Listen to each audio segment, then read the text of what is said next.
ఎన్నికల కౌంటింగ్ అనంతరం ఈ కృష్ణా జిల్లాలో కానీ రాష్ట్రంలో అనేక మంది తెలుగుదేశం పార్టీ జనసేనకు సంబంధించినటువంటి నాయకులు కార్యకర్తలు వైఎస్ఆర్ కాంగ్రెస్ పార్టీ గ్రామ స్థాయి, వార్డు స్థాయి, మండల స్థాయి, నియోజకవర్గ స్థాయి యాక్టివ్గా ఉండేటువంటి లీడర్స్ పైన ఉద్దేశపూర్వకంగా దాడులు చేస్తున్నారు.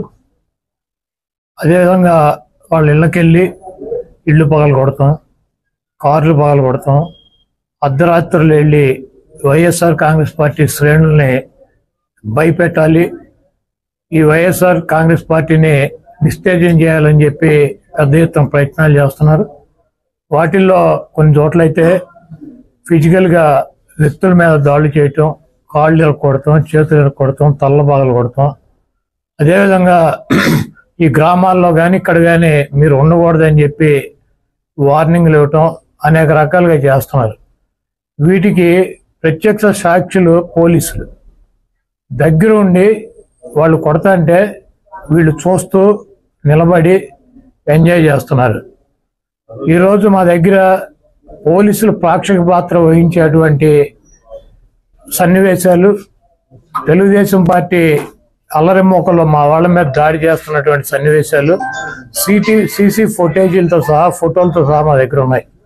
మేము ఎస్పీ గారికి కానీ లేదా లోకల్గా ఉన్నటువంటి పోలీస్ స్టేషన్లో కానీ కంప్లైంట్ ఇచ్చినా, ఒకవేళ మాకు ముందు సమాచారం ఉండి ఇలా గొడవ జరిగేటువంటి పరిస్థితి ఉందని చెప్పినా కూడా వాళ్ళు వచ్చి ప్రేక్షక పాత్ర వహించడం, అదేవిధంగా ఎటువంటి కేసులు కూడా కట్టినటువంటి పరిస్థితి లేదు. కాబట్టి మేము జిల్లా పార్టీ తరఫున మా దగ్గర ఉన్నటువంటి వీడియోగ్రాఫులతో, ఫోటోగ్రాఫులతో హైకోర్టుకు వెళ్ళి ప్రైవేట్ కేసులు వేయాలని చెప్పి నిర్ణయించుకున్నాం. తప్పకుండా దాడులు చేసినటువంటి వాళ్ళే కాదు, దాడులు చేస్తుంటే చూస్తున్నటువంటి పోలీసు వ్యవస్థ మీద కూడా కేసులు వేయటానికి సిద్ధంగా ఉన్నాం.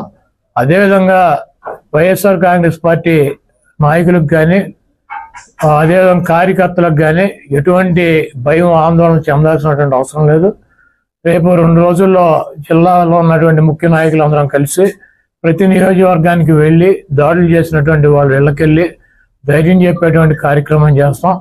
దీనికి జగన్మోహన్ రెడ్డి గారు కూడా మీరు ఎట్టి పరిస్థితుల్లోనూ కార్యకర్తలు కానీ నాయకులను కానీ జరుగుతున్నటువంటి దాడుల్ని మీరు చూస్తూ ఊరుకోవద్దు, పార్టీ అంతా యాక్టివ్ అవ్వండి, అందరూ ఒక వేదిక మీదకి వచ్చి వాటిని తిప్పి కొట్టాల్సిన అవసరం మన మీద ఉందని చెప్పి ఆయన కూడా చెప్పారు. కాబట్టి పోలీసు వ్యవస్థ ఒక అసమర్థమైనటువంటి వ్యవస్థగా ప్రేక్షక పాత్ర వహిస్తున్నటువంటి ఈ పోలీసు వ్యవస్థకి మరి మా నుంచి ఈ తెలుగుదేశం పార్టీ గోండాల నుంచి మా పార్టీ నాయకుల్ని, కార్యకర్తల్ని కాపాడుకోవటానికి మేము కూడా 2 రోజుల్లో రోడ్డు మీదకి వచ్చి ఎక్కడైతే మా వాళ్ళ మీద దాడులు జరిగినాయి, ఎక్కడైతే మా వాళ్ళని ఇబ్బంది పెడుతున్నారో ఆ ప్రాంతానికి వెళ్తాం.